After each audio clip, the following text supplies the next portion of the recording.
Yours. You have the words of eternal life.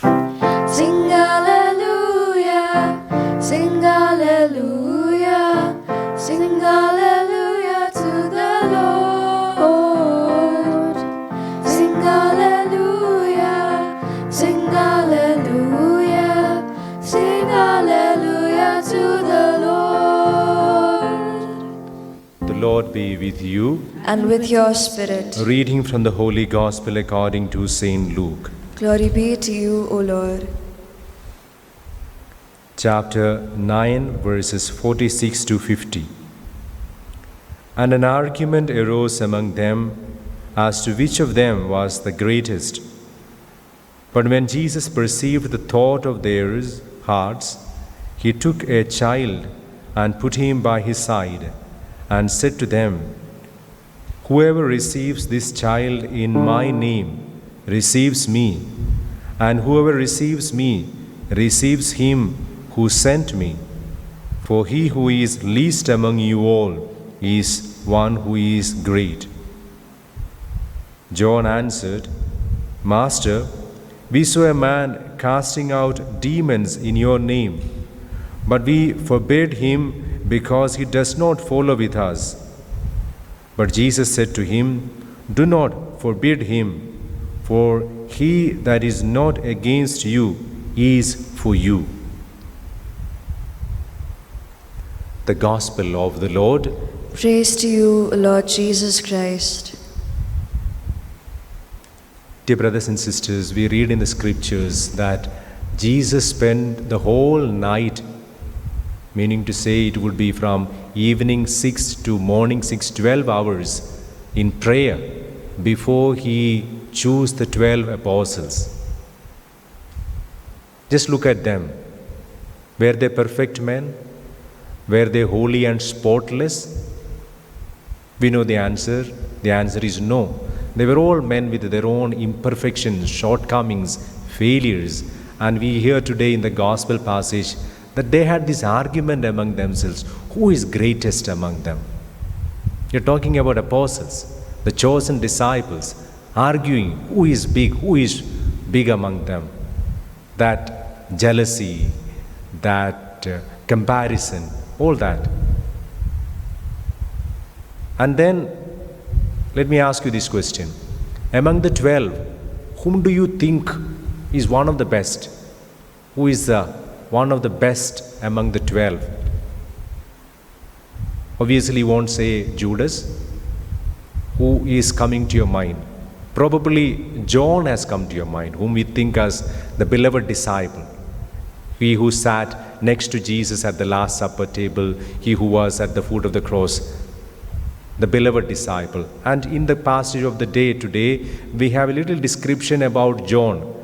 John says to Jesus, Lord, we saw someone casting out demon in your name, but he is not following with us, so I went and stopped him. I forbid him.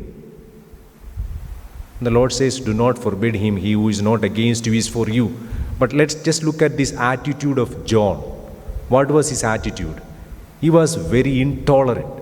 John was a very intolerant person. He could not just tolerate someone who is not following with them, doing something in the name of Jesus. So, intolerance. John also was part of this company among themselves who asked who is greatest among them.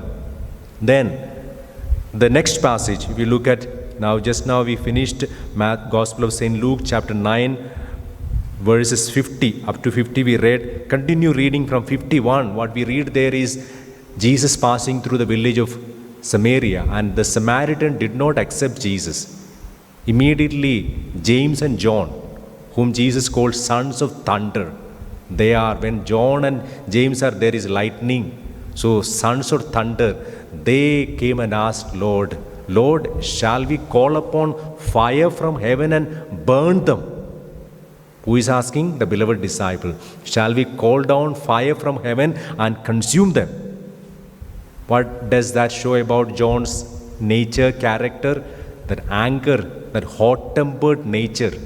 He was already intolerant, we said. Now he's a hot-tempered person. Maybe many of us are suffering from this character problem of anger, hot-tempered nature. So here is John, patron saint, very angry man, angry young man. John is there. Come to another passage, Gospel of St. Mark chapter 10 verse 35, we read where Jesus is speaking about his passion and death. Jesus is saying that what is going to happen in Jerusalem, how he is going to suffer in the hands of the Jewish leaders. That is when James and John comes and says, Jesus, when you come in your glory, make us to sit one at your right hand, one at your left hand, reserving two prominent places, home minister and finance minister's place, they are reserving. What do we see there? They were power hungry. John was a man who was power hungry. I want to be the first. Throw everyone out, and me and my brother want to be the first and second in your ministry, in your cabinet. And when did they say that? When Jesus had just said about his passion, his suffering, his pain. Again we see that insensitiveness. When someone shares with you their pain, you are asking, let us go for an ice cream. That is called insensitiveness. John was all these. Let's recollect back all that we said. First of all, there was this argument among themselves, who is greatest? John is part of that. Then John was intolerant. Then John was hot-tempered. Then John was power-hungry. Then John was insensitive. Dear brothers and sisters, this is one side of John's life. Let's look at another side of John's life. After the resurrection of Jesus, Mary Magdalene comes and says to Peter and John, Jesus is not in the tomb. Both of them begin to run. We read that account in Gospel of St. John chapter 20. And John, being a young man, reaches much before Peter. He could have easily entered the tomb and he could have testified, I am the first one to enter the empty tomb and see that Christ is risen. But John does not do that. The scripture says there in John 20, he stood outside, waited for Peter to come. Only after Peter came and Peter entered the tomb, John entered also. We are all people who watch TV channels. When something happens, an accident happens or something extraordinary happens, the first TV channel that reaches there will write exclusive images from so and so. John, if he wanted, he could have said that, I am the first one to reach the tomb and to see Christ risen. But he did not do that. He waited for Peter to come. We see transformation there. We see John giving that first place to Peter now, to whom the Lord entrusted the keys. Now John begins to respect that. When Peter and John were going to the temple, Acts chapter 3, it was Peter who initiated, or Peter who took that leadership in healing that man who was crippled. The best reason why we can say John is a transformed man is his own gospel. The gospel that John wrote, in which we can see many places John uses an expression like the other disciple, the disciple whom Jesus loved, the beloved disciple. Those are all moments where John could have written, I, John. John could have written, I, John, was standing at the foot of the cross. He avoided that purposely and writes that the disciple whom Jesus loved, he uses an anonymous phrase, avoids his name. Dear brothers and sisters, the simple truth trying to get from the gospel passage is this: John and every disciple went through transformation.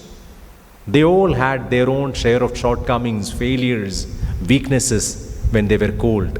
But having walked with Jesus, having lived with Jesus, having heard Jesus, they changed. They became new persons. Every person, you look at every disciple, we can see that transformation. Dear brothers and sisters, this is the invitation the Lord is giving to all of us. We all have maybe a past, but you walk with Jesus, you will become more like Christ. And thus, Apostle St. Paul says, Galatians 4:19, that Christ be formed in us. If you walk with Christ, we will be becoming more like Christ. That is the goal of every Christian. Let us experience that transformation that the Lord is offering us. Let us be transformed by the power of Christ. We make a prayer. Lord Jesus, just as your disciples were weak and had various shortcomings in their lives, so too, Lord, we suffer from various areas of failures and shortcomings in our life.